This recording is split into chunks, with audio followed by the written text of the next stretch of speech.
Viewers welcome back on program. So viewers and ਵਾਲੇ ਇਸ section ਦੇ ਵਿੱਚ ਆਪਾਂ ਗੱਲਬਾਤ ਕਰਨ ਜਾ ਰਹੇ ਹਾਂ ਕਿ ਹਿੰਦੂ ਮਹਾਸਭਾ ਨੇ ਐਲਾਨ ਕੀਤਾ ਹੈ ਕਿ ਉਹ ਬਹੁਤ ਜਲਦੀ ਮੱਧ ਪ੍ਰਦੇਸ਼ ਵਿੱਚ ਮਹਾਤਮਾ ਗਾਂਧੀ ਦੇ ਕਾਤਲ ਨੱਥੂਰਾਮ ਗੋਡਸੇ ਦਾ ਬੁੱਤ ਲਾਉਣਗੇ। ਸੋ ਇਸ ਬਾਰੇ ਆਪਾਂ ਵਿਚਾਰ ਚਰਚਾ ਕਰਨ ਜਾ ਰਹੇ ਹਾਂ, ਨਾਲ ਹੀ ਗੁਰਬਾਣੀ ਵਿਚਾਰਾਂ ਦੀ ਸਾਂਝ ਵੀ ਤੁਹਾਡੇ ਨਾਲ ਪਾਈ ਜਾ ਰਹੀ ਹੈ। ਸੋ ਅਸੀਂ ਚਾਹਾਂਗੇ ਕਿ ਤੁਸੀਂ ਨਾਲ ਇਸੇ ਤਰ੍ਹਾਂ ਬਣੇ ਰਹਿਣਾ। ਦੇਖਣ ਸੁਣਨ ਲਿਖਣ ਲਈ ਤੁਹਾਡਾ ਸਭ ਦਾ ਬਹੁਤ ਬਹੁਤ ਸ਼ੁਕਰੀਆ ਜੀ। ਰਾਜ ਸਾਹਿਬ ਕੀ ਕਹਿਣਾ ਚਾਹੋਗੇ? ਦੇਖੋ, ਇੱਕ ਪਾਸੇ ਅਸੀਂ ਦੇਖ ਰਹੇ ਹਾਂ ਵੀ ਕੋਵਿਡ ਦੇ ਨਾਲ ਭਾਰਤ ਦੇ ਵਿੱਚ ਲੱਖਾਂ ਲੋਕ ਮਰ ਚੁੱਕੇ ਨੇ, ਬਿਲਕੁਲ ਹਜ਼ਾਰਾਂ ਰੋਜ਼ਾਨਾ ਮਰ ਰਹੇ ਨੇ। ਜੀ ਆਫੀਸ਼ੀਅਲ ਫਿਗਰ ਵੀ 4-5 ਹਜ਼ਾਰ ਦੀ ਹੈ, ਬਟ ਅਨਆਫੀਸ਼ੀਅਲੀ ਇਹ ਫਿਗਰ 25 ਤੋਂ 40 ਹਜ਼ਾਰ ਤੱਕ ਡਿਫਰੈਂਟ ਥਾਵਾਂ ਤੋਂ ਕੋਟ ਹੋ ਰਹੀ ਹੈ।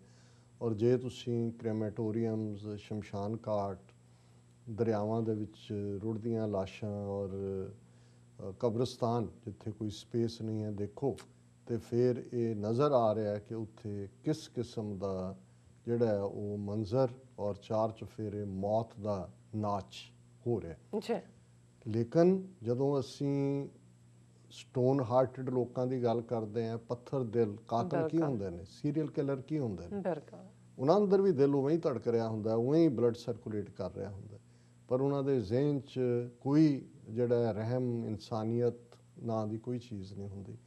ਔਰ ਹਿੰਦੂ ਤਾਂ ਵੀ ਇਸ ਮੌਕੇ ਦੇ ਉੱਤੇ ਵੀ ਆਪਣਾ ਡਰਟੀ ਜਿਹੜਾ ਉਹਨਾਂ ਦਾ ਪ੍ਰੋਪੇਗੈਂਡਾ ਤਾਂ ਚੱਲ ਹੀ ਰਿਹਾ, ਔਰ ਕਿਵੇਂ ਈਵਨ ਮਸੀਤਾਂ ਵੀ ਢਾਈਆਂ ਜਾ ਰਹੀਆਂ ਬਾਰਾਬੰਕੀ ਜ਼ਿਲ੍ਹੇ 'ਚ ਯੂਪੀ ਦੇ ਵਿੱਚ।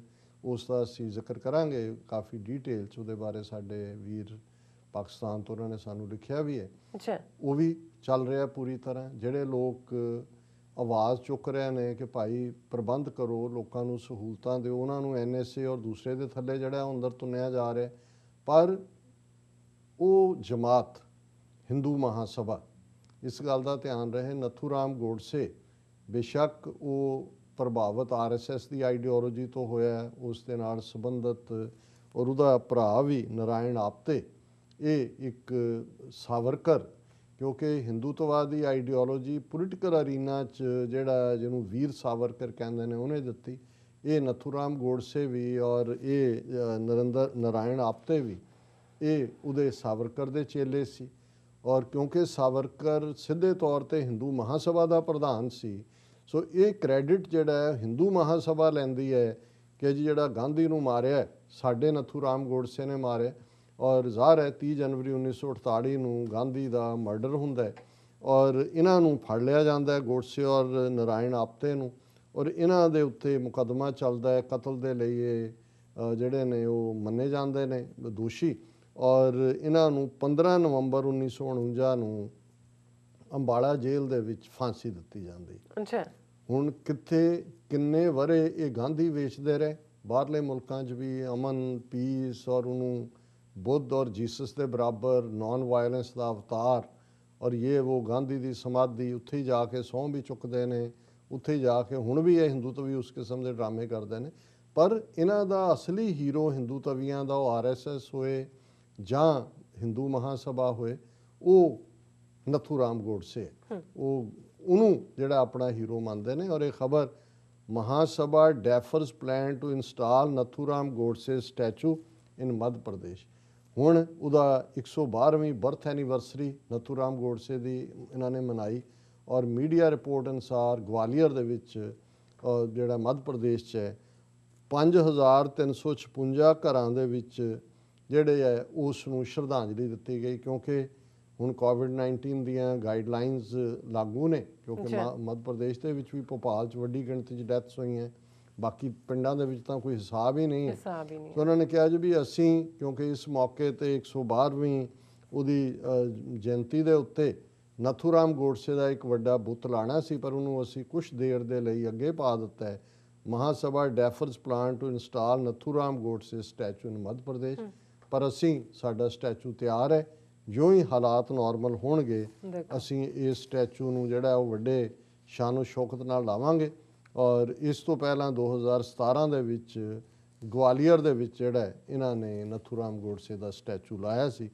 ਸੋ ਇਹ ਹੈ, ਜਦੋਂ ਅਸੀਂ ਦੇਖਦੇ ਹਾਂ ਕਿ ਇਹ ਜਿਹੜੀਆਂ ਜ਼ਾਲਮ ਹਕੂਮਤਾਂ ਉਹਨਾਂ ਦੀ, ਕਿਉਂਕਿ ਜ਼ੁਲਮ ਦਾ ਆਧਾਰ ਆਈਡੀਓਲੋਜੀ ਹੁੰਦਾ ਹੈ, ਹਿੰਦੁਸਤਾਨ ਦੀ ਆਈਡੀਓਲੋਜੀ ਬ੍ਰਾਹਮਣਵਾਦ ਦੀ ਜਿਹੜੀ ਹੈ ਉਹ ਬੇਸਿਕ ਆਈਡੀਓਲੋਜੀ ਹੈ। ਜੀ ਔਰ ਜਿਨ੍ਹਾਂ ਨੇ ਜੋ ਅੱਜ ਵੀ ਤੁਸੀਂ ਪੜ੍ਹੋ ਕਦੇ ਬਾਬਾ ਸਾਹਿਬ ਅੰਬੇਦਕਰ ਦੀਆਂ ਰਾਈਟਿੰਗਸ ਓਵਰਆਲ ਸ਼ੂਦਰਾਂ ਦੇ ਨਾਲ, ਜਿਨ੍ਹਾਂ ਨੂੰ ਸ਼ੂਦਰ ਬਣਾਇਆ ਇਹਨਾਂ ਨੇ 3500 ਸਾਲ ਤੋਂ ਕਿੰਨੇ ਜ਼ੁਲਮ ਕੀਤੇ ਕਿ ਉਹਨਾਂ ਦੇ ਲਈ ਤਾਂ ਉਹ ਮੁਲਕ ਗਮਖਾਨਾ, ਜਿਵੇਂ ਅਲਾਮਾ ਇਕਬਾਲ ਨੇ ਕਿਹਾ। ਔਰ ਹੁਣ ਜਦੋਂ ਲੱਖਾਂ ਲੋਕ ਮਰ ਰਹੇ ਨੇ, ਪਿਛਲੇ ਸਾਰੇ ਦਿਨ ਇਹਨਾਂ ਰਿਪੋਰਟਾਂ ਨਾਲ ਗੰਗਾ ਦੇ ਵਿੱਚ ਜਿਹੜੀਆਂ ਨੇ ਹਜ਼ਾਰਾਂ ਲਾਸ਼ਾਂ ਰੋਜ਼ ਤੈਰ ਰਹੀਆਂ ਨੇ, ਤੇ ਇਹ ਨੱਥੂ ਰਾਮ ਗੋਡਸੇ ਦਾ ਬੁੱਤ ਇੰਸਟਾਲ ਕਰ ਰਹੇ ਨੇ ਔਰ ਉਹਨੂੰ ਐਜ਼ ਏ ਹੀਰੋ ਕਾ। ਇਹ ਹੈ ਜਿਨ੍ਹਾਂ ਦੇ ਨਾਲ ਸਾਡਾ ਵਾਹ ਹੈ। ਜੀ ਔਰ ਜਿਵੇਂ ਅਸੀਂ ਕਨਕਲੂਜਨ ਦੇ ਵਿੱਚ ਕਬੀਰ ਸਾਹਿਬ ਦੀ ਬਾਣੀ ਦਾ ਵਿਚਾਰ ਕਰਦੇ ਹਾਂ, ਗੌੜੀ ਰਾਗ 'ਚ ਜਿਹੜੇ ਕਬੀਰ ਸਾਹਿਬ ਦੇ ਸ਼ਬਦ ਸੀ ਉਹ ਪੂਰੇ ਹੋ ਗਏ ਨੇ, ਉਹਨਾਂ ਨੂੰ ਮਤਲਬ ਅਸੀਂ ਵਿਚਾਰ ਕਰ ਲਏ ਨੇ। ਅੱਛਾ ਹੁਣ ਇੱਕ ਗੌੜੀ ਗੁਆਰੇਰੀ, ਕਿਉਂਕਿ 31 ਰਾਗ ਗੁਰੂ ਗ੍ਰੰਥ ਸਾਹਿਬ 'ਚ ਮੁਕੰਮਲ ਤੌਰ 'ਤੇ ਨੇ, ਪਰ ਕੁਛ ਜਿਹੜੇ ਨੇ ਜਿਵੇਂ ਗੌੜੀ ਦੀਪਕੀ, ਜਿਹਦੇ 'ਚ ਦੀਪਕੀ ਆਪਣੇ ਆਪ 'ਚ ਵੀ ਰਾਗ ਹੈ, ਗੌੜੀ ਰਾਗ ਹੈ, ਉਸ ਦੇ ਨਾਲ ਮਿਲਾ ਕੇ ਹੈ ਗੌੜੀ ਦੀਪਕੀ। ਇਸੇ ਤਰ੍ਹਾਂ ਗੌੜੀ ਗੁਆਰੇਰੀ ਕੇ ਪਦੇ 35 ਰਾਗ ਗੌੜੀ ਗੁਆਰੇਰੀ ਅਸ਼ਟਪਦੀ ਕਬੀਰ ਜੀ ਕੀ ਇੱਕੋ ਓੰਕਾਰ ਸਤਿਗੁਰੂ। ਹੁਣ ਜਿਵੇਂ ਜਿੱਥੇ 2 ਲਾਈਨਾਂ ਹੁੰਦੀਆਂ ਨੇ ਉਹਨਾਂ ਨੂੰ 2 ਪਦਾ ਕਹਿੰਦੇ ਨੇ, ਫਿਰ ਤ੍ਰਿਪਦਾ ਹੈ, ਫਿਰ ਚੌਪਦਾ ਹੈ, ਔਰ ਜਿਹਦੇ 8 ਕਪਲੇਟ ਹੋਣ ਉਹਨੂੰ ਅਸ਼ਟਪਦੀ ਜਾਂ ਅਸ਼ਟਪਦਾ ਕਹਿੰਦੇ ਨੇ। ਇੱਥੇ ਅਸ਼ਟਪਦੀ ਹੈ। ਅੱਛਾ ਔਰ ਇਹ ਥੋੜਾ ਜਿਹਾ ਲੰਬਾ ਹੈ, ਪਰ ਅਸੀਂ ਵਕਤ ਨੂੰ ਦੇਖਦੇ ਹਾਂ, ਬਹੁਤਾ ਡੀਟੇਲ 'ਚ ਨਹੀਂ ਜਾਵਾਂਗੇ। ਸੁਖ ਮੰਗਤ ਦੁਖ ਆਗੇ ਆਵੇ, ਸੋ ਸੁਖ ਹਮੋ ਨਾ ਮੰਗਿਆ ਭਾਵੇ, ਵਿਖਿਆ ਅਜੋ ਸੁਰਤ ਸੁਖ ਆਸਾ, ਕੈਸੇ ਹੋਈ ਹੈ ਰਾਜਾ ਰਾਮ ਨਿਵਾਸਾ। ਰਹਾਓ, ਜਿਵੇਂ ਰਹਾਓ ਦੀ ਤੁਕ ਸੈਂਟਰਲ ਨੁਕਤਾ ਹੁੰਦੀ ਹੈ। ਹੁਣ ਇੱਕੋ ਹੀ ਸਵਾਲ ਹੈ ਔਰ ਉਸ ਦਾ ਹੀ 8 ਪਦਿਆਂ ਦੇ ਵਿੱਚ ਜਵਾਬ ਹੈ। ਸਵਾਲ ਇਹ ਹੈ ਕਿ ਕਿਵੇਂ ਕੈਸੇ ਹੋਈ ਹੈ ਰਾਜਾ ਰਾਮ ਨਿਵਾਸਾ, ਕਿ ਇੱਕ ਦੁਨਿਆਵੀ ਰਾਜੇ ਨੇ, ਇੱਕ ਸਾਰੀ ਕਾਇਨਾਤ ਦਾ ਰਾਜਾ ਹੈ, ਬਾਦਸ਼ਾਹ ਹੈ, ਜਿਹਨੂੰ ਗੁਰੂ ਸਾਹਿਬ ਨੇ ਫਰਮਾਇਆ ਕਿ ਇਹ ਜਿਹੜੇ ਨੇ ਇਹ ਜੋ ਕਉ ਹਰ ਸਮਾਨ ਨਹੀਂ ਰਾਜਾ, ਇਹ ਜੋ ਭੂਪਤ ਦਿਵਸ ਚਾਰ ਕੇ ਝੂਠੇ ਕਰਤ ਦਿਵਾਜਾ, ਕਿ ਕੋਈ ਰੱਬ ਵਰਗਾ ਰਾਜਾ ਨਹੀਂ ਹੈ, ਸਾਰੀ ਕਾਇਨਾਤ ਦਾ ਮਾਲਕ ਰੱਬ ਹੈ। ਔਰ ਉਸ ਦੇ ਲਈ ਕਬੀਰ ਸਾਹਿਬ ਜਦੋਂ ਰਾਮ ਲਫ਼ਜ਼ ਇਸਤੇਮਾਲ ਕਰਦੇ ਨੇ, ਇਹਦਾ ਮਤਲਬ ਹੈ ਰਮਿਆ ਹੋਇਆ, ਓਮਨੀ ਪ੍ਰੈਜ਼ੈਂਟ। ਇਹ ਦਸ਼ਰਥ ਦਾ ਬੇਟਾ ਰਾਮ ਨਹੀਂ ਹੈ। ਔਰ ਉਹ ਜਿਹੜਾ ਓਮਨੀ ਪ੍ਰੈਜ਼ੈਂਟ ਰੱਬ ਹੈ, ਕਬੀਰ ਸਾਹਿਬ ਪੁੱਛਦੇ ਨੇ ਕੈਸੇ ਹੋਈ ਹੈ ਰਾਜਾ ਰਾਮ ਨੇ, ਕਿਵੇਂ ਮੇਰਾ ਮਨ, ਮੇਰੀ ਰੂਹ, ਮੇਰੀ ਸੁਰਤ ਉਸ ਕਾਇਨਾਤ ਦੇ ਮਾਲਕ, ਉਸ ਸਾਰੇ ਬਾਦਸ਼ਾਹਾਂ ਦੇ ਬਾਦਸ਼ਾਹ ਰੱਬ ਦੇ ਨਾਲ ਇਕਮਿਕ ਹੋਏ। ਉਹਨਾਂ ਨੇ ਕਿਹਾ ਇਵੇਂ ਨਹੀਂ, ਸੁਖ ਮੰਗਤ ਦੁੱਖ ਆਗਿਆ ਆਵੇ, ਕਿ ਜੇ ਅਸੀਂ ਆਮ ਦੁਨੀਆਦਾਰੀ ਚੀਜ਼ਾਂ ਮੰਗਾਂਗੇ ਕਿ ਇਸ 'ਚੋਂ ਸਾਨੂੰ ਸੁੱਖ ਨਿਕਲੇਗਾ, ਵਕਤੀ ਤੌਰ 'ਤੇ ਤੁਹਾਡੀ ਤਸੱਲੀ ਹੋਏਗੀ, ਪਰ ਉਸ 'ਚੋਂ ਫਿਰ ਦੁੱਖ ਹੀ ਨਿਕਲੇਗਾ। ਜਿਹਨੂੰ ਅਸੀਂ ਅਕਸਰ ਇਹ ਜਦੋਂ ਕਹਿੰਦੇ ਹਾਂ ਕਿ ਭਾਈ ਅਲਟੀਮੇਟਲੀ ਵਿਣ ਤੁਧ ਹੋਰ ਜੇ ਮੰਗਣਾ, ਸਿਰ ਦੁੱਖਾਂ ਦੇ ਦੁੱਖ ਦੇ ਨਾਮ ਸੰਤੋਖੀਆ, ਉਤਰੇ ਮਨ ਕੀ ਭੁੱਖ, ਕਿ ਮਨ ਦੀ ਭੁੱਖ ਜਿਹੜੀ ਹੈ ਸੈਟਿਸਫੈਕਸ਼ਨ ਰੱਬ ਦੀ ਯਾਦ ਨਾਲ ਉਤਰ ਸਕਦੀ ਹੈ। ਬਾਕੀ ਤਾਂ ਇੱਕ ਚੀਜ਼ ਮੰਗੋਗੇ ਉਹ ਮਿਲਦੀ ਹੈ, ਫਿਰ ਦੂਸਰੀ ਦੀ ਡਿਜ਼ਾਇਰ ਆ ਜਾਂਦੀ ਹੈ। ਅਸੀਂ ਤਾਂ ਡਿਜ਼ਾਇਰ ਦੇ ਪਿੱਛੇ ਦੌੜ ਦੌੜ ਕੇ ਜ਼ਿੰਦਗੀ ਜਿਹੜੀ ਹੈ ਉਹ ਬਰਬਾਦ ਕਰ ਦਿੰਦੇ ਹਾਂ। ਸੋ ਉਹਨਾਂ ਨੇ ਕਿਹਾ ਕਿ ਸੋ ਸੁਖ ਹਮੋ ਨਾ ਮੰਗਿਆ ਭਾਵੇ, ਮੈਂ ਰੱਬ ਦਾ ਬੰਦਾ, ਉਹ ਦੁਨਿਆਵੀ ਸੁੱਖ ਨਹੀਂ ਮੰਗਾਂਗਾ ਜਿਹੜੇ ਦੁਨੀਆ ਦੇ ਲੋਕ ਮੰਗਦੇ ਨੇ।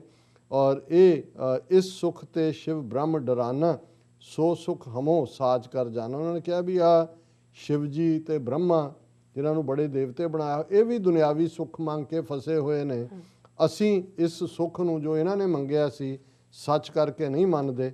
ਫਿਰ ਸਨਕਾਦਕ ਨਾਰਦ ਮੁਨ ਸੇਖਾ, ਤਿੰਨ ਵੀ ਤਨ ਮੈਂ ਮਨ ਨਹੀਂ ਪੇਖਾ। ਇਹ ਸਨਕਾਦਕ ਇਹ ਉਹਦੇ ਬ੍ਰਹਮਾ ਦੇ ਪੁੱਤਰ 4 ਨੇ, ਨਾਰਦ ਮੁਨੀ ਬੜੇ ਬੜੇ ਜਿਹੜੇ ਵਿਦਵਾਨ ਆਪਣੇ ਆਪ ਨੂੰ ਕਹਿਣ ਵਾਲੇ, ਉਹਨਾਂ ਨੇ ਵੀ ਆਪਣੇ ਅੰਦਰ ਰੱਬ ਨੂੰ ਨਹੀਂ ਪਛਾਣਿਆ। ਇਸ ਮਨ ਕੋ ਕੋਈ ਖੋਜੋ ਭਾਈ, ਤਨ ਛੂਟੇ ਮਨ ਕਹਾਂ ਸਮਾਈ। ਉਹਨਾਂ ਨੇ ਕਿਹਾ ਕਿ ਭਾਈ ਇਸ ਮਨ ਨੂੰ ਲੱਭੋ, ਮਨ ਤੂੰ ਜੋਤ ਸਰੂਪ ਹੈ ਆਪਣਾ ਮੂਲ, ਇਹਦੇ ਨੂੰ ਖੋਜੋ ਬੰਦੇ, ਖੋਜ ਦਿਲ ਹਰ ਰੋਜ਼ ਨਾ ਫਿਰ ਪਰੇਸ਼ਾਨੀ ਮਾਹੇ। ਜੇ ਪਰੇਸ਼ਾਨੀ ਤੋਂ ਬਚਣਾ ਹੈ ਤੇ ਇਸ ਮਨ ਨੂੰ ਖੋਜੋ। ਇਸ ਮਨ ਕੋ ਕੋਈ ਖੋਜੋ ਭਾਈ, ਤਨ ਛੂਟੇ ਮਨ ਕਹਾਂ ਸਮਾਈ। ਕਿ ਭਾਈ ਹੁਣ ਇੱਕ ਸਵਾਲ ਹੈ ਕਿ ਜੇ ਤਨ ਦੇ ਮੂੰਹ ਚੋਂ ਨਿਕਲ ਕੇ ਮਨ ਕਿੱਥੇ ਜਾਏਗਾ? ਉਸ ਰੱਬ ਦੇ ਨਾਲ ਜੋੜਨ ਦੀ ਗੱਲ ਹੈ। ਗੁਰ ਪ੍ਰਸਾਦੀ ਜੈ ਦਿਓ ਨਾਮਾ, ਭਗਤ ਕੈ ਪ੍ਰੇਮ ਇਨ ਹੀ ਹੈ ਜਾਨਾ, ਕਿ ਰੱਬ ਦੀ ਗੁਰੂ ਦੀ ਕਿਰਪਾ ਦੇ ਨਾਲ ਭਗਤ ਜੈਦੇਵ, ਭਗਤ ਨਾਮਾ, ਉਹਨਾਂ ਨੇ ਤਨ ਦੇ ਮੋਹ ਨੂੰ ਛੱਡਿਆ ਔਰ ਅਲਟੀਮੇਟਲੀ ਉਸ ਪ੍ਰੇਮ ਦੇ ਨਾਲ ਰੱਬ ਦੇ ਪਿਆਰ ਦੇ ਵਿੱਚ ਸਮਾ ਗਏ। ਇਸ ਮਨ ਕੋ ਨਹੀਂ ਆਵਨ ਜਾਣਾ, ਜਿਸ ਕਾ ਭਰਮ ਗਿਆ ਤਿਨ ਸਾਚ ਪਛਾਨਾ, ਕਿ ਇਹ ਮਨ ਜਿਹੜਾ ਹੈ ਬੇਸ਼ੱਕ ਚੰਚਲ ਹੈ, ਪਰ ਜਿਸ ਦੇ ਅੰਦਰੋਂ ਭਰਮ ਨਿਕਲ ਗਿਆ, ਡਾਊਟ ਨਿਕਲ ਗਿਆ, ਸਸਪੀਸ਼ਨ ਨਿਕਲ ਗਿਆ, ਡਾਈਕੋਟਮੀ ਨਿਕਲ ਗਈ, ਦੁਬਿਧਾ ਨਿਕਲ ਗਈ, ਜਿਸ ਕਾ ਭਰਮ ਗਿਆ ਤਿਨ ਸਾਚ ਪਛਾਨਾ, ਉਹ ਸੱਚ ਦੀ ਪਛਾਣ 'ਚ ਆ ਗਿਆ, ਉਹ ਸੱਚ ਦੇ ਨਾਲ ਜੁੜ ਗਿਆ। ਇਸ ਮਨ ਕੋ ਰੂਪ ਨਾ ਰੇਖਿਆ ਕਾਈ, ਹੁਕਮੇ ਹੋਇਆ ਹੁਕਮ ਬੂਝ ਸਮਾਈ। ਮਨ ਨੂੰ ਇਹ ਸਮਝ ਆ ਜਾਂਦੀ ਹੈ ਕਿ ਜੋ ਕੁਝ ਵੀ ਅਸੀਂ ਦੁਨੀਆ ਦੇ ਅੰਦਰ ਦੇਖ ਰਹੇ ਹਾਂ ਸਾਰੇ ਰੱਬ ਦੇ ਹੁਕਮ ਦੀ ਖੇਡ ਹੈ। ਮੈਂ ਹੁਕਮੀ ਬੰਦਾ ਬਣਨਾ ਹੈ, ਔਰ ਹੁਕਮੇ ਹੋਇਆ ਹੁਕਮ ਬੂਝ ਸਮਾਈ। ਹੁਕਮ ਦੀ ਜੇ ਮੈਨੂੰ ਸਮਝ ਆਏਗੀ, ਹੁਕਮ ਦੇ ਉੱਤੇ ਮੈਂ ਖਲੋਵਾਂਗਾ ਤੇ ਇਸ ਹਕੀਕਤ ਨੂੰ ਮੈਂ ਸਮਝ ਸਕਾਂਗਾ। ਇਸ ਮਨ ਕਾ ਕੋਈ ਜਾਣੈ ਭਿਓ, ਇਹ ਮਨ ਲੀਨ ਪਏ ਸੁਖ ਦਿਓ। ਭਿਓ ਹੁੰਦਾ ਹੈ ਭੇਤ, ਕਿ ਇਹ ਦੁਨੀਆ ਦੇ ਲੋਕੋ ਇਸ ਮਨ ਦੇ ਅਸਲੀ ਭੇਤ ਨੂੰ ਸਮਝੋ। ਕੋਈ ਜਾਣੇ ਇਹਨੂੰ ਸਮਝੋ ਕੀ ਹੈ, ਇਹ ਮਨ ਲੀਨ ਪਏ ਸੁਖ ਦਿਓ, ਕਿ ਜਦੋਂ ਇਹ ਮਨ ਰੱਬ ਦੇ ਵਿੱਚ ਜੁੜ ਜਾਏਗਾ, ਲੀਨ ਹੋ ਜਾਏਗਾ, ਇਮਰਸ ਹੋ ਜਾਏਗਾ, ਉਸ ਦੇ ਅੰਦਰ ਜਿਹੜਾ ਹੈ ਉਹ ਰੱਬ ਦਾ ਪਿਆਰ ਆ ਜਾਏਗਾ।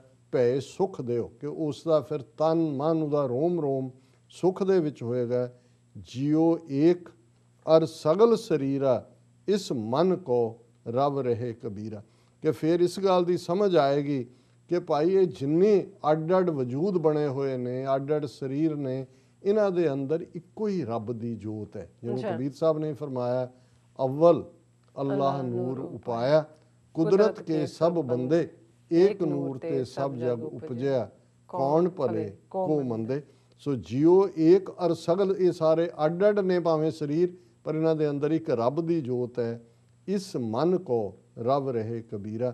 ਕਬੀਰ ਸਾਹਿਬ ਫਰਮਾਉਂਦੇ ਨੇ ਕਿ ਇਹ ਰਵ ਹੁੰਦਾ ਉਸ ਦੇ ਵਿੱਚ ਇਮਰਸ ਹੋਣਾ, ਉਸ ਦੇ ਵਿੱਚ ਰਵਿਆ ਹੋਣਾ, ਓਮਨੀ ਪ੍ਰੈਜ਼ੈਂਟ ਹੋਣਾ।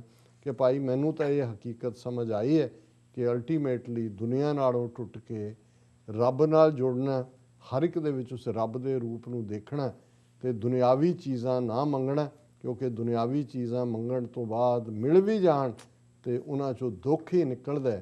ਜੇ ਕੋਈ ਸੁੱਖ ਹੈ ਤਾਂ ਇਹੀ ਹੈ, ਆਨੰਦ ਪਿਆ ਮੇਰੀ ਮਾਏ ਸਤਿਗੁਰੂ ਮੈਂ ਪਾਇਆ। ਆਨੰਦ ਤਾਂ ਹੀ ਹੋਏਗਾ ਜਦੋਂ ਉਸ ਰੱਬ ਦੀ ਕੁਰਬਤ, ਰੱਬ ਦੇ ਨਾਲ ਮਿਲਾਪ, ਰੱਬ ਦਾ ਪਿਆਰ ਸਾਡੇ ਅੰਦਰ। ਜੀ ਡਾਕਟਰ ਸਾਹਿਬ, ਤੁਹਾਡਾ ਬਹੁਤ ਬਹੁਤ ਸ਼ੁਕਰੀਆ। ਤੁਸੀਂ ਅੱਜ ਦੇ ਐਮੀ ਸ਼ੋਅ ਤੇ ਅੱਜ ਦਾ ਵਿਚਾਰ ਸਾਡੇ ਦਰਸ਼ਕਾਂ ਨਾਲ ਸਾਂਝਾ ਕੀਤਾ। ਆਪਣੇ ਵਿਊਜ਼ ਕੋਲ ਲੈਣੇ ਇਜਾਜ਼ਤ। ਵਿਊਅਰਸ, ਸਾਡੇ ਪ੍ਰੋਗਰਾਮ ਦਾ ਸਮਾਂ ਇੱਥੇ ਸਮਾਪਤ ਹੁੰਦਾ। ਤੁਸੀਂ ਆਪਣੀ ਰਾਏ ਤੇ ਸੁਝਾਅ ਸਾਨੂੰ ਭੇਜਣਾ ਭੁੱਲਣਾ ਸਾਡੇ ਇਸ ਪਤੇ ਤੇ sos@tv84.tv ਤੇ ਅਸੀਂ ਆਪਣਾ ਪ੍ਰੋਗਰਾਮ ਲੈ ਕੇ ਫਿਰ ਦੁਬਾਰਾ ਤੁਹਾਡੇ ਸਾਹਮਣੇ ਹੋਵਾਂਗੇ। ਤਦ ਤੱਕ ਲਈ ਮੈਨੂੰ ਤੇ ਆਪਣਾ ਸੁਣਾ ਗਿਆ ਦੋ। ਦੇਖਦੇ ਰਹੋ TV84। ਬੁਲਾ ਦਿਓ ਫਤਿਹ। ਵਾਹਿਗੁਰੂ ਜੀ ਕਾ ਖਾਲਸਾ, ਵਾਹਿਗੁਰੂ ਜੀ ਕੀ ਫਤਿਹ। ਰੱਬ ਰਾਖਾ।